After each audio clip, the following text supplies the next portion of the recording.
This time we have Dwellings of Eldervale. It's huge, has multiple factions, dragons, monsters, spells. It's gonna take forever! No, it's not. This is the review for the board game Dwellings of Eldervale, the good and bad about it. By the end of this video, you will know if this huge box is for you. We have 6 burning questions that we will answer, but before we do that, Giannis, what is this game, huge game, all about? In Dwellings of Eldervale, you can be the Cult of the Night Queen, or you can be the Skyborn Avians, or any other of how many factions? 16 factions. 16 factions? How do you win is by getting the most points, and mostly you will get points for houses that you build. Dwellings. Houses. Dwellings. Also, you get points for elements. There is this element track where you slowly climb in your elements and get points for that. Also, during the game you will build your tableau, which means you will place cards in front of you and you will get points for these symbols on them. There could be like magic cards that get you points and other things, but mostly it's all about getting up in these elements and then trying to get as many symbols and houses as possible. Dwellings. The gameplay is pretty straightforward. You either place a worker, and you have many kinds of workers, then do the action that is on that space, possibly resolve conflicts, and then your turn ends. The other type of action you can do is regroup, where you just take your workers back, and then you can place them on your tableau cards, resolving those actions. And then your turn is done. What you do when you place your workers, you get resources. On those tiles, you have resources that you will get. Then the next turn, you can also place another worker on a spot that gives you like a special action. You can place maybe a new tile on the map. You can summon new workers, as well as you can buy these cards, build your tableau, and you have to buy them with these resources. That's why you need them. More and more resources, more and more workers, more and more stuff, more and more points. That's kind of how the game goes. This massive, huge game where you just place workers, get resources, do stuff. Fight. I think fighting is pretty important part. Fighting is the most fun part. If you go to a space where somebody already is, for example, Giannis Dragon is there, we have to fight. And then we roll dice. And then I win. 5. 6. Then I lose. Then I win. And all you do is check the highest die each of the players roll. If there's a tie, you check the next one. And then I feel bad because my guy died? Or do I? We're gonna talk a lot more about this game in this video, so we should jump to the first question, which is... Who would you buy this big box for? Who would you buy this big box for? 3, 2, 1. Hoarders that have just 2 hours. Whatever you do in this game, you get something. You move somewhere and you get resources. You go somewhere else, you get more stuff. You go there, you get cards. You go there, you fight monsters and get stuff. You go there, you die, you get swords. You actually come back and you get stuff. You build a house, you get stuff. You go there and get magic card. You go there and get something. You always get something. It's a feel-good game where you just will have a bunch of stuff that you will try to get rid of to get more points. So all you do in this game is just get stuff? Mostly. Nice. But also it's just 2 hours. This huge box that takes up all the space on the screen takes just 2 hours to play. But it also feels like it's always going turn. You don't have to wait a lot. Mine is that thematic player that you want to get into Euros, or vice versa. Because it is a hybrid game, just like one of our all-time favorites, Dune Imperium, right? Is it a Euro game? Yes. Is it a thematic combat game? Yes! And it has this amazing thing called magic cards. Or in Dune Imperium they call it intrigue cards. What are the best 3 things about this game? My number 3rd best thing about this game is the combat. The combat in this game is quick, fun. You get to roll a ton of dice. And the best part is nobody gets left out of using the action, because you always use the action before you fight.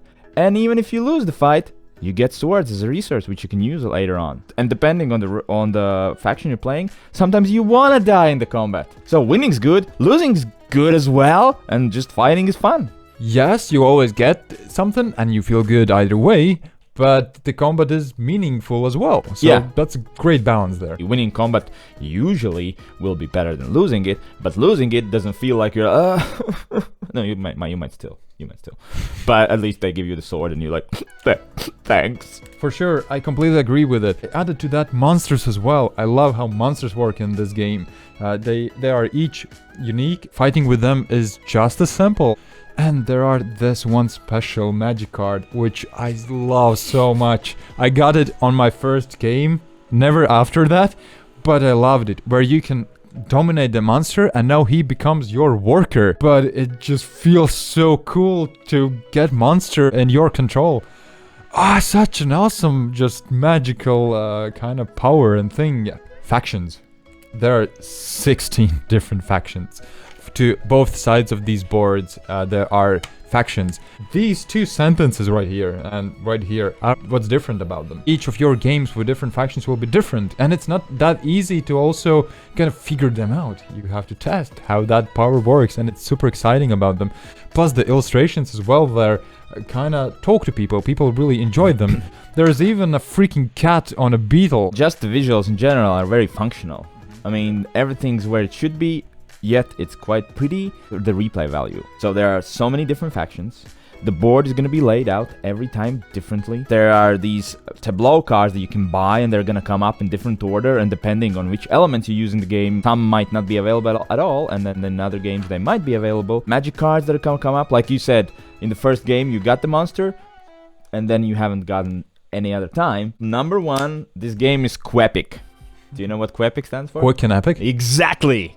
If somebody would pitch this game to you, and they would say, so it has these monsters moving around the board, you have these tableau cards that you can buy, you have 4 kinds of different workers that you can place with different abilities and placement rules, and then you have combat and combat cards. Wow, that sounds amazing, but I don't have 4 hours to spend on that. And not just pitching, they show you this box. Also, yeah.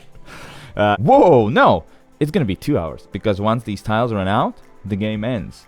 And placing these tiles is the only way to get these tableau cards, which give you points, so you kind of want to go after them. Each time I played, I'm like, no, one more turn! It always finishes quicker than you want, and that's a good thing, because you want to go back again. And last one for me is the regroup action, which is something all games with worker placement should do. Whenever you get back your workers, you can still do tons of stuff. It's an like extra turn. Regrouping is sometimes even better than placing your workers, because you can do multiple things at once. Everything you do gets you stuff. It feels good. You always progress. From the beginning of the game, you can already get victory points. You fight from the beginning till the end of the game. Everything you do feels meaningful.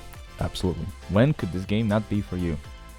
One of the biggest pet peeves with this one is that it's quite deceiving. First one, this huge box. Whenever somebody will see it, they will either fear from it. It's actually very light, and I have box size. Yeah, and the other way around as well. Maybe somebody will see this, and then they will be ready for another Twilight Imperium fantasy thing, which will take 12 hours. It's not gonna, which might be deceiving. And also, when you explain the rules, it also is deceiving, because it's really tough to get everything. There's tons of stuff here. Stop mentioning all my things. But the first time listening to it, I felt like, yeah, this is pretty tough. I don't know if I will get it. My turn came and I understood everything. It's that simple. Box is too big. Okay, so there are different versions of Dwellings of Eldervale. Exactly. Hello! Different versions of Dwellings of Eldervale. This is the standard edition. Just, it's too big. They are coming out with the second edition at some point, so maybe that will change. Who knows? Yeah, I'm gonna put it high up. Setup. Oh, there we go. So for a game that is fairly quick, not that hard. The setup. Fiddly, and it takes so much time, and you have to sort out the tiles, and then you have to lay those tiles, and then you have to sort out sorted tiles shuffled back into the sorted file that you already sorted once. No theme. And I feel like this fantasy theme is just stuck onto there. I was kind of looking for more theme here. Even like some flavor text in the rulebook or something. There's none. And when you see this, you want to know more about the world. And also, while explaining the rules, what I have found that helps is that if I can tell somebody this is a soldier, he does these things because of this or something, give more flavor to this. It's easier to understand, it's more interesting to get into. And it also kind of affects my excitement. The mechanisms in this game are fantastic. Everything here is just perfect. It feels like you go to a restaurant, they bring you food, it looks brilliant. It has this crunchy thing to it that's amazing. But they forgot to put on some seasoning. That small thing that would put me from this place to like, this is perfect, is the theme. Because I feel like it just stuck on there. Yeah, because it comes down to what it is. Essentially, it's a euro. I mean, there was space in this box for a few more sentences. I guess I agree. But I like the mechanism so much that I can overlook that small thing that you can't control but might happen from time to time, so I'm gonna put it down. Sometimes somebody might get certain combo that feels too powerful, and then there's nothing you can do about it. But since this is a fairly quick game for such epic proportions, it's alright. It just happens sometimes, that's why it's all the way down here. In my experience, games were really close, really fun, and combos did not ruin them. But from time to time it might happen. How long is the honeymoon? 2, 1. 1 decillion years. Is that a number, actually? Yeah, that is. Too bad it's only 1 decillion years. But it's better than 1 nontillion years. Oh, that's the right previous one? Yeah. So, pretty much forever. Yeah, pretty much forever. And I agree with this as well. Yeah, so maybe after 16 games, I've played all the factions, and I at this point, actually, I have no problem playing the same faction again. No, not at all. I have a problem of not playing this game. So, as long as we get to play this, I can not play the cat on the beetle. But what is the best alternative? 2, 1. Dead Reckoning. Oh, mine's Dune Imperium. And I feel it is very similar. You also take different factions. It is also a hybrid game. You do fight there. You don't roll the dice though. It has a deck of weird cards that can feel crazy sometimes. If you like that type of game, there's worker placement and random stuff happening as well. I think you like this, and other way around. I feel like this is a lot more light-hearted. Yes. Not lighter maybe, but light-hearted. This is not a family game. No. Yet.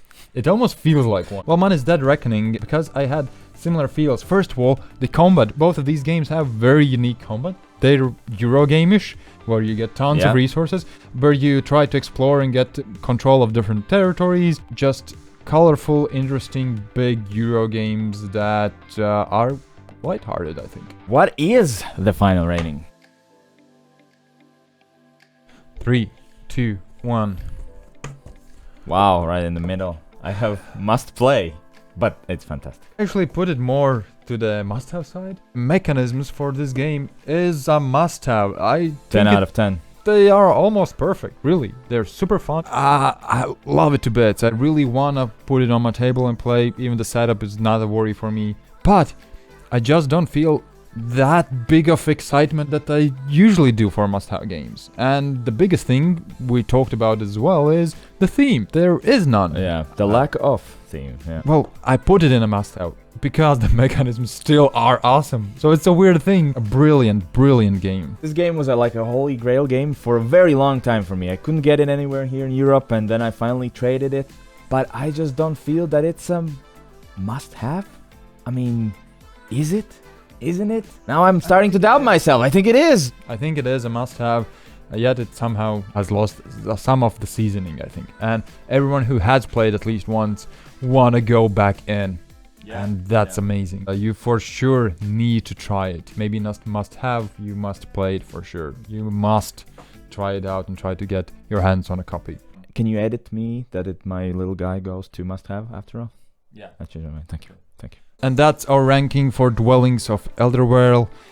And at the end of this review, we always ask you for a few things. The first thing is go check out our Patreon page, and please consider, or don't consider, just outright support us, because it helps us a ton to do all of these reviews, get these games. Subscribe, like, comment. All of these things help us to do what we do for you.